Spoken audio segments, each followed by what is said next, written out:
Thanks for joining. Glad to see everybody. So today we're going to try some things that I just want to show you where things are at on the macros and ePlans. So if you can just basically, these are just shortcuts. That's the idea here. And actually, we're having a couple of issues with things at the moment.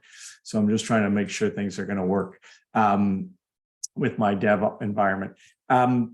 So what they are, they're basically pre-canned types of residue gifts. That's the idea here.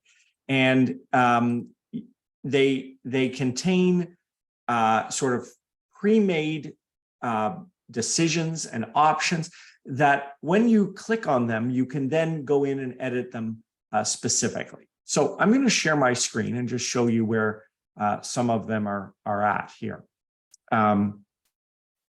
So here we go. And I also may end up talking about some other things because I'm wondering if we've got a bit of a bug here. So let's just take this residue. I'm just going to start from scratch here. And we've got a residue. Here we are dealing with the residue. And right now, macros and ePlans are only available for residuary gifts. Okay. So we've got, let's just start. We're starting with, we've got John's sample as our example. And we want to create a specific plan. And often we do this for couples, right? We want to create a couple, a plan for both couples. So let me just show you where ePlans are, and then I'll talk about macros. So on the screen, you'll see the lightning bolt right here. And just trying to see, can everybody hear? Oh, okay, good. Everybody can hear, right? That's good. This lightning bolt. So these are our ePlans. And this is where we list things where you can do an entire plan with one click. So this will do things for both spouses, for example. If there are spouses, it'll do for if you've only got one person, then it'll just do it for them. But it creates an entire plan as opposed to just a residuary gift. So as an example, this spouse with adult children. So what this will do, and I'm going to just make this a little bit bigger so you guys might be able to see a little bit clearer. So these are our list of ePlans, and each one is identified with kind of the key issues and the key decisions. So the spouse with adult children, for example, it's going to designate in the surviving spouse, the spouse as the sole estate trustee and sole beneficiary. In the descendants only, the children as the sole estate trustees and sole beneficiaries, absolute. And in the no descendants, it's going to split everything 50-50 between siblings and spouse's siblings. And then for the powers of attorney, it's going to name the spouse first and then children. That's what an ePlan will do. And there's a bunch of different options. There's the spouse with younger children. There's with two trusts. There's the spouse with younger children with just a single distribution at age 25. And so we've built in basically some standard ones. Keep in mind that when you do that and you click on this, it'll create it for both spouses, and then you can go in and change it. If you might not want, or the client might not want it, to age 25, for example. In which case you can just go in and change it from age 25 to whatever, but everything else is already set up. That's the advantage. So let's execute that. And so what that did, as promised, is and I don't know, actually, let me just see if I can make it a little smaller so everyone can see. So what that's done is it's looked at the family tree, and it's looked at who the children are and all of those things, and decided and basically prepared the plan. So in the surviving spouse, as expected, it's gone through all of the joint assets, and to the extent it's put in all of the joint assets that are with whomever they are, and it's designated the spouse as the beneficiary of any asset that you can designate a beneficiary on. So it looked at all of the assets and said, oh, okay, what are the assets that we can designate a spouse as the beneficiary? So that's a TFSA, that's life insurance, that's RSP, that's pensions, that's LIFs, that's TFSAs, and it's going to do that automatically, right? And similarly, it obviously puts in all of the joint assets. So in this case, the asset was joint with this group of people, so it put that in. It gave all of the personal effects to the surviving spouse. It gave the RESP to the surviving spouse. It gave the air miles points and the loyalty points to the surviving spouse, because it knows that that's what you want to do in this plan. And then it gave 100% of the residue to the surviving spouse. So it did that automatically, just that one click. And then in the descendants only, we know that what it did was it set up a trust for the kids equally to age 25.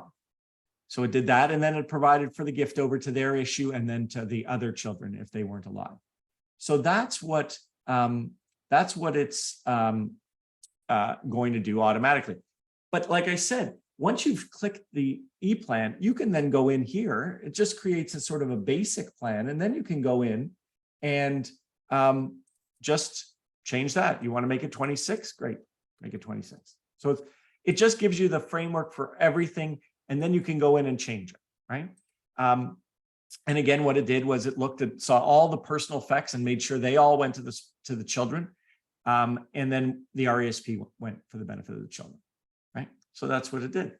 And then in the final scenario, the no descendants, it split things 50-50 between the spouse's siblings and the client's siblings, and it did that. And if you had spouses, it would do that mirror for both automatically. So it knows to put obviously the right name of the spouse in each of the situations. So that's how an ePlan works. And they're very useful. I often, and you have a clear scenarios one, which will clear everything, and we can start from scratch.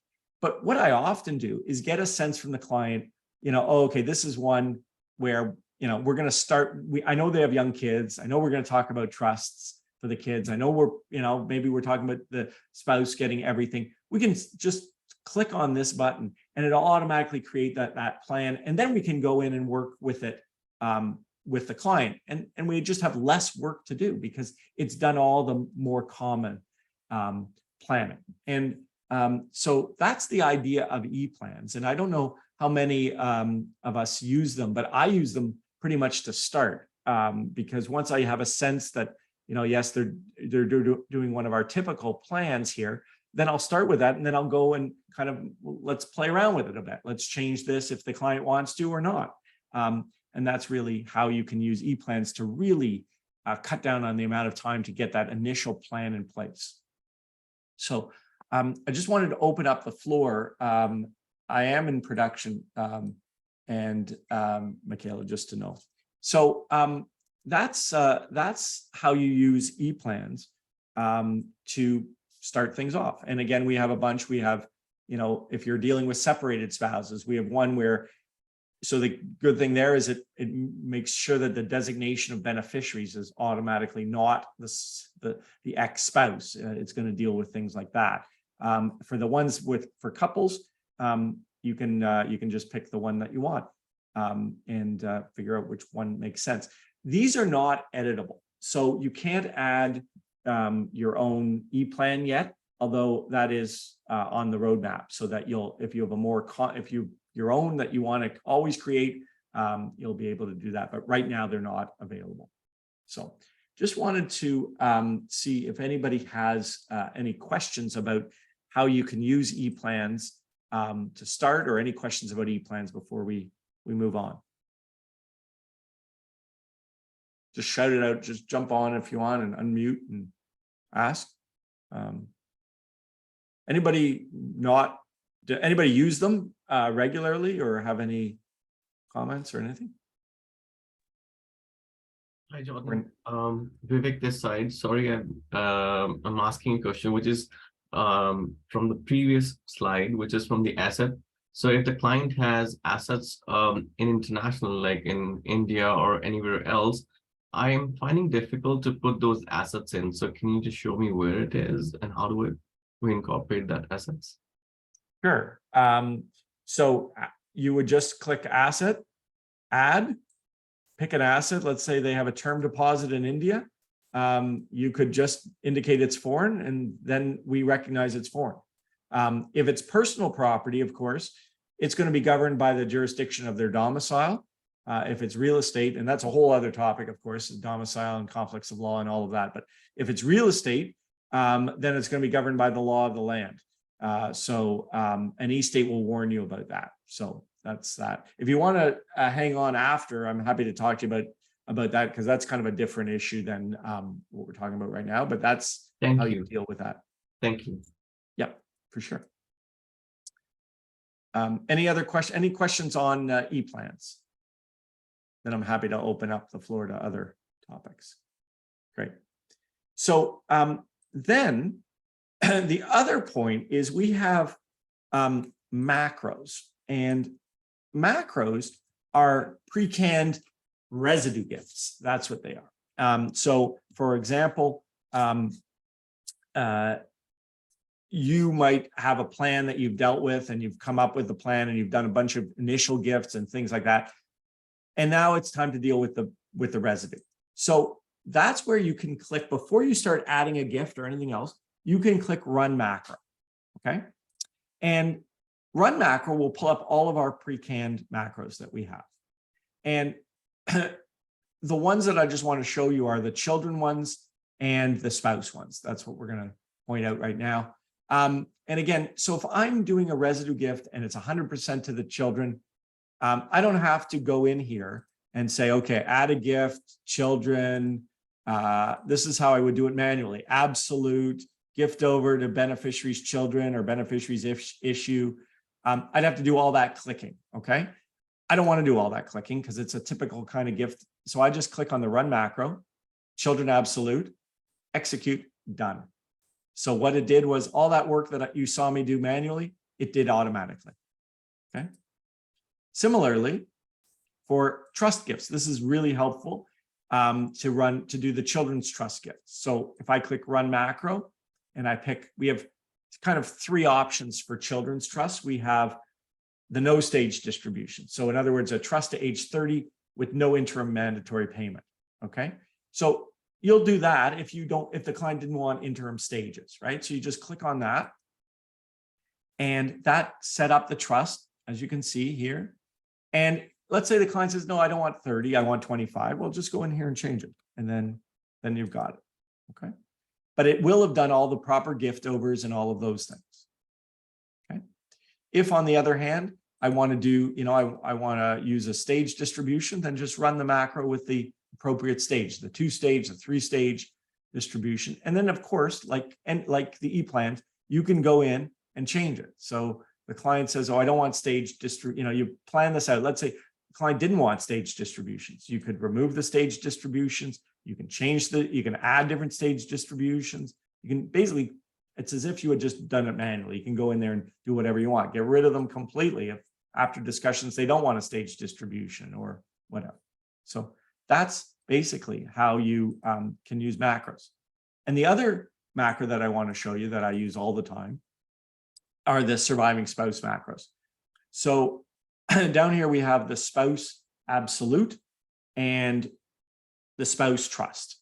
Spouse absolute, obviously very simple. It just makes sure that the named spouse gets 100%. You'll note that there's no gift over because that makes sense. If the spouse is getting 100% absolutely, the gift over is the next scenario. What happens if your spouse is not alive and you have descendants alive, or you have no descendants? And that's why, and I've said this many times, but you don't need a gift over if you're creating an absolute gift to the spouse for 100%, okay? And if I do create one, let's just say I do that, then I believe, if I'm not mistaken, there's might even be a warning that comes up and tells me I don't need it. But you could, that's why we don't usually want that, okay? So then that's the absolute macro. And then the other macro that we use, and it's a good idea to use this macro if you're creating a spousal trust, just so you don't make a mistake. So if the instructions are to create a qualifying spousal trust for the entire residue, then I can click on that and generate that macro. And what that did was it created a spousal trust, but it's a qualifying spousal trust. It's created for the lifetime. It's made sure the mandatory payment of income was there. And it did your typical gift over, which is on the death of the spouse, or if the spouse predeceases, I want it to be dealt with as per the following scenarios: no descendants, or descendants only, or no descendants. And so this is, if you want to look at what a qualifying spousal trust should look like in eState, this is it. Now, there are some things that you could play around with. You could have, you could limit the capital encroachments, and it would still be a qualifying spousal trust. You could add, in addition to payment of income, you could add mandatory payments. That would still be a qualifying spousal trust. So those are things that you can, add on and make it more specific to your client's needs. And if you ever do something, again, that's not a qualifying spousal trust, like you remove the payment of income, you know that eState will warn you about that, and it'll explain what the problem was. And so that's the idea. So you have confidence that that's the case. But that's why I typically, before, rather than doing a spousal trust from scratch, I always use that and do that. And then you can also create, if you use, they're all 100%, but you can change that to parts, and then you can add additional parts if you wanted to divide it into other gifts, for example. So you wanted the spousal trust to only be for 50%, and the other 50% was going to go to the grandson. Well, that's how you would do that. You could create a macro for the spousal trust, change to parts or reduce the percentages. Either way will work. And then you can add other gifts in there. So that's really what I wanted to talk about. And I think Michaela's looking into whether there's a bit of a bug with the macros. And so we're going to check that out. I don't know if anybody's seen that, but we're going to make sure that they're working. Obviously, those ones are working, but I think I think Michaela found that there was an issue with the macros. So, but let us know if you ever come across something that's not working right. You got to let us know so we can fix it, because we don't. I mean, personally, I don't hit every single option all the time. So if there's something that's not working, please let us know. We run tests all the time, especially when we're releasing new items. We run thousands of checks to make sure. But if you find something that's not working, please reach out to us. That's going to benefit you, me, and everyone else here. So thanks. Happy to talk about any other about macros or about ePlans or about anything else.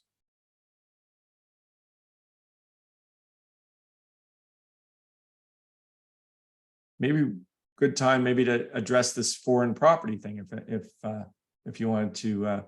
Before we do that, but is there anybody have any questions? Did anything not make sense?